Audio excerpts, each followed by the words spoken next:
नमस्कार दोस्तों, मैं राजीव दास स्वागत करता हूं आपका अपने YouTube चैनल पिंगाक्स ट्रेडिंग में। दोस्तों, आज निफ्टी ने अपने कल के लो से सपोर्ट लेकर फिर से एक ऊपर की मूवमेंट दिखानी स्टार्ट की और बैंक निफ्टी ने कल के सपोर्ट्स को कुछ पॉइंट्स से छोड़कर ऊपर जाना स्टार्ट किया। हालांकि साफ लग रहा था निफ्टी और बैंक निफ्टी की ऊपर की मूवमेंट्स फेक या रैंडम हो सकती हैं, बिकॉज नीचे के जो इंपॉर्टेंट लेवल्स दोनों के थे उन दोनों को ही बिना टच किए निफ्टी और बैंक निफ्टी ऊपर के रिट्रेसमेंट्स दिखा रही थी। हालांकि इन रिट्रेसमेंट्स को दिखाने से पहले ही हमने बैंक निफ्टी की पुट में बहुत तेजी से और बहुत शानदार तरीके से प्रॉफिट बुक किया। और जिस चीज का अपडेट मैंने अपने टेलीग्राम चैनल, जिसका लिंक इस वीडियो की डिस्क्रिप्शन में है, वहां पर भी दिया था। नीचे के कुछ इंपॉर्टेंट लेवल्स दोस्तों, जैसा कि मैं 3 दिन से बोलते आ रहा हूं कि बैंक निफ्टी में मेरे को 39,255, उसके बाद 39,122, ये दो लेवल्स बैंक निफ्टी के ऐसे हैं दोस्तों जिनको कि बिना टच किए बैंक निफ्टी लगातार रिट्रेसमेंट दिखाती है और वहां से वो रिट्रेसमेंट फेल होते हुए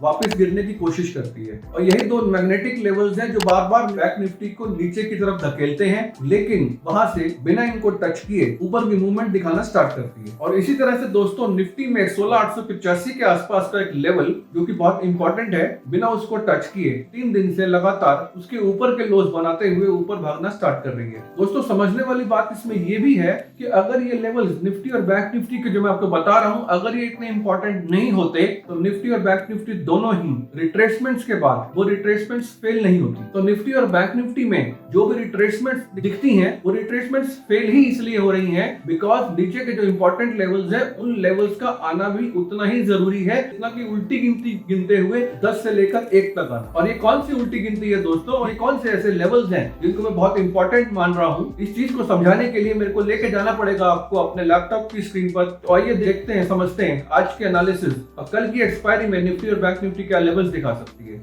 चलिए दोस्तों, देखिए दोस्तों, निफ्टी से शुरुआत करते हैं। ये देखिए दोस्तों, दो लेवल 16,885 और 16,840 के आसपास के जो दो लेवल्स हैं, इन दो लेवल्स के लिए मैं इसलिए ज्यादा कन्विक्टेड हूं क्योंकि मुझे ये पैटर्न थोड़ा सा इनकम्प्लीट लग रहा है और ये पैटर्न तब तक कंप्लीट नहीं होगा जब तक निफ्टी इन दोनों लेवल्स को टच करने के बाद डिसाइड करती है कि मार्केट ने करना क्या है। जब तक ये लेवल्स टच नहीं होंगे यहाँ से, उसके बाद ही डिसाइड कर पाएगी मार्केट कि मुझे और नीचे जाना है या फिर यहाँ से बाउंस बैक लेकर फिर उन दोबारा इन लेवल्स को दिखाने की कोशिश करनी है। यही एक रीजन है दोस्तों कि निफ्टी बार बार जब भी ऊपर के लेवल्स को टच करती है तो वहां पे बहुत स्ट्रॉन्ग रेजिस्टेंस लेते हुए बेयरिश कैंडल्स बनाती है। और ये बेयरिश कैंडल्स साफ साफ संकेत दे रही है दोस्तों कि नीचे के लेवल्स अभी निफ्टी के छूने बाकी हैं। और इंट्राडे लेवल्स की बात करूं कल की एक्सपायरी में, अगर निफ्टी आपको आज के लोज जो इसने सपोर्ट लिए हैं, आज के लोज से नीचे अगर गैप डाउन खुलती हुई दिखती है तो आपको बहुत जल्दी एक नेक्स्ट लेवल 16,885 का और उसके पास एक नेक्स्ट लेवल 16,840 और 50 के आसपास का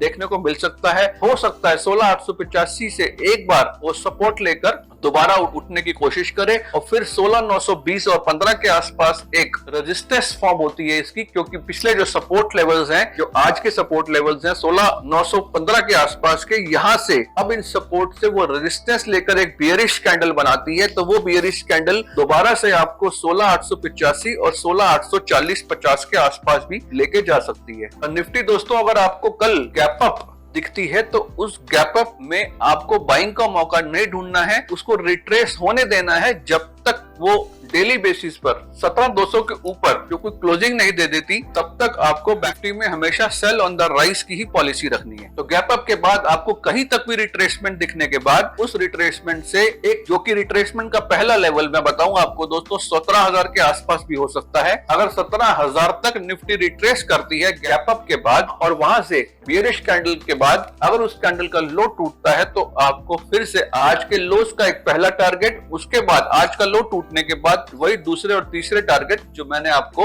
बताए हैं 16,885 और 16,850 और 40 के आसपास का। तो इस तरह से ट्रेड कीजिएगा दोस्तों निफ्टी में। और बैंक निफ्टी की बात करूं तो बैंक निफ्टी में आज एक रैंडम सपोर्ट लेने के बाद ऊपर जाना स्टार्ट तो किया, लेकिन उसके बाद बहुत फास्ट मूवमेंट बैंक निफ्टी ने दिखाई 115 वाली कैंडल में। ये 200 पॉइंट्स के मूवमेंट्स दोस्तों जितनी फास्ट थी उतनी ही फास्ट स्पीड से इसने वहीं से रिट्रेसमेंट लेकर ऊपर के लेवल्स को दोबारा दिखाना स्टार्ट किया। इन रिट्रेसमेंट्स को भी फेक और इन सपोर्ट्स को मैं रैंडम बैंक निफ्टी के इसलिए बोलूंगा बिकॉज जो नीचे के जो लेवल्स हैं 39,270 और फिर जो इंपॉर्टेंट लेवल है 39,255 और उसके बाद 39,140 के आसपास का लेवल, ये दोनों ही लेवल्स दोस्तों 39,255 और 39,140 के आसपास के लेवल्स, ये दोनों ही लेवल्स बैंक निफ्टी के लिए बहुत इंपॉर्टेंट है। और ये दोनों लेवल्स को अगर तोड़ने में बैंक निफ्टी कामयाब होती है दोस्तों तो आपको नेक्स्ट लेवल फिर से 38,980 के आसपास भी देखने को मिल सकता है। इंटरडे लेवल्स की बात करूं दोस्तों तो कल की एक्सपायरी में अगर बैंक निफ्टी आपको सेम रेंज में खुलने के बाद 39,540 के नीचे ड्रैग करना स्टार्ट करती है तो